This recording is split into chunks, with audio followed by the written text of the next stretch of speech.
Hey there! So today we have another review, and this is cool, fun label, but it doesn't really tell you much about the beer other than boom, there we go. So this is Coconut 8-track from Barreled Souls in Saco, Maine. Nicholas Pavon is the artist, and this is an 8% coconut stout.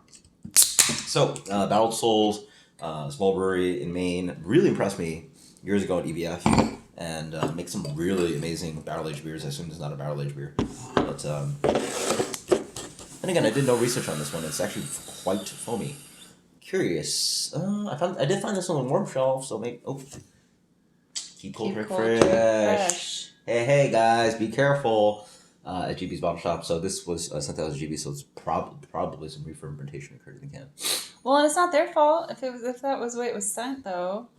Yeah, but they should have kept it cold at the store. Right. I mean, it's on the brewer's fault. Yeah. No, I mean, it's not the fault of GB's if that's the way it was shipped, too. Yeah, it's true, but they should have kept it on a cold shelf. Whew. This almost has like a malt liquor thing going on. Might be the re-fermentation. Yeah. For sure. I mean, I highly suspect there's re-fermentation that occurred. I get some of the coconut, but it's got chocolate and like, yeah. I mean, whatever. I get a lot of coconut. I get like this like cheap, like malt liquor aroma that I just. Oh, you do. Yeah. So, quite possible that's a production of acetaldehyde. So, Jesus Christ. Why do you keep breaking the chair? I literally did nothing. With fermentation, one of the precursors to ethanol is acetaldehyde, and just in all flavor training that comes off different to some people. A lot of people call it green apple. Does not come like that off to me at all. Instead, it comes off chemically. Comes off a little bit nail polishy. And then honestly, it really smells like the inside of a jack-o'-lantern, like just raw like pumpkin. Yeah. No, I mean I smell raw pumpkin. So I get that too, but I mean I it's almost nauseating how it does smell like what is it that hurricane. Hurricane. It smells like a hurricane. So that quite likely is acetaldehyde.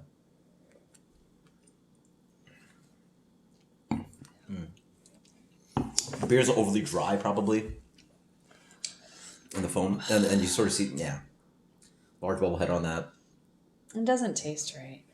It doesn't. It's like missing something on the back. That's because the beer's dried out. The yeast is eating through the residual sugars that was back sweetened by the coconut added. Yeah, it's really lacking on the back end. I mean, like right up front, you have like some promising taste there. Yeah. And it just fades out. Yep. Wow, that's so weird. It's almost like hitting a wall on flavor. Like you just like flavor. There's nice roast acidity. The roast, the chocolate flavor is quite nice in there. Some like cinnamon. Some what's that red? You get cinnamon on that one? A little bit of cinnamon. I get some spice in there. I do. As if they added spice or just spice from like the I'm not sure. That's not something I'm smart enough to know.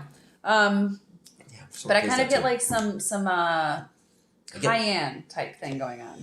I get almost like a little bit of like chili flavor in there. Yeah, there we go. Chili. Chili or cinnamon, something like that. I'll have to look at our post in the.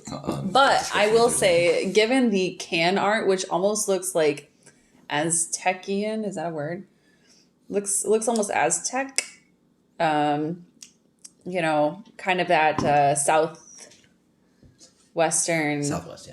yeah. Thing going on. I'm going to say that maybe there is some like words are hard, man. I just got out of work. Leave me alone. I'm going to say that maybe that there's like some kind of intention at like Mexican hot cocoa type thing going on in here, because that's kind of what I'm getting at. And I think that those flavors will be more prominent as the beer warms up. Yeah. Let's see if we can warm it up a bit. As I'm drinking it, the coconut flavor warms up and actually becomes quite nice and syrupy onto the beer. The beer is still a little bit boozy. It doesn't drink like 8. It's a little too thin, a little too like boozy for what should be, and I think that's again because the re-fermentation has occurred. It's very cold. Yeah, better warm this one up a little bit more. Do you get the Mexican hot cocoa thing? A little bit. Like kind of like some spiciness. It's not like, it's not as obvious as some ones that are supposed to be like jalapeno chocolate and blah blah blah. Like this is like very subtle to me, but I do get some spiciness on it. What's our rating? What would you give it? I feel like it may have tasted better had they follow the directions of keep cold. Unfortunately, it's very small. Like, you know, it should be smacked on the lip. I mean, I guess with stouts, it's hit or miss. Like a lot. Stouts also you don't assume it. I think. Right, that's what I'm saying. It's hit or miss. No like kettle sours normally, but not these beers. Oh my god, just keep talking. Normally, like you would assume keeping a stout or a porter warm would be fine. Yeah. Apparently not with this one, and that must be the reason why. Like, it just doesn't taste as good. Oh no, I'm good. Oh, yeah. I'm solid. I'm not in the mood for a stout. That being said, you know, I'm gonna what? I'm noticing as the head dissipates, it's very likely there's possible cinnamon in here. That's sort of one of the things that cinnamon does. I'm gonna rate it not as what I think it may have been, but as what it is to me now. Unfortunately, I'm gonna go ahead. I'm just gonna give this like an 86. I'm not like that impressed by this, but it doesn't taste bad. You know, like it's still drinkable. Actually, I think that's still a bit high. I'm gonna say 85. Let me try again. Hold on. Ouch, the cold going on. Ugh, yeah, I'm gonna go 83. Like it's not bad. I in my heart know that this was probably better at some point. Yeah.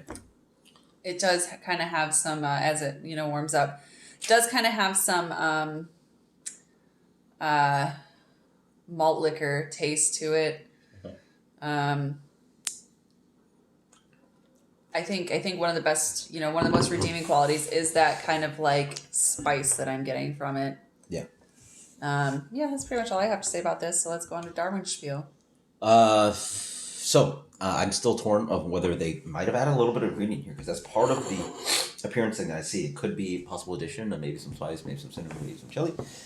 Or this is just something that's got to be fermented because when we poured that head should not be like that. I'm leaning toward maybe there's a re-fermentation that occurred in the can. Therefore, there might be a little bit boozy and thin. Whatever the case might be. It is what it is. What does it taste like? Coconut, boozy, rich imperial stout, 8%. A little dry. Roasty, a little too dry. You don't get spice? I get a little bit of spice too. Just for me, I think I do like it though. 87. Oh man. 87. Definitely get malt liquor. Coconut 8-track. Yeah, I can see that burning fusel thing. Coconut 8-track. Stout. Smooth coconut from Barrel Souls. Let us know what you think. Maybe. I don't know. Until next time, guys. Cheers. Later.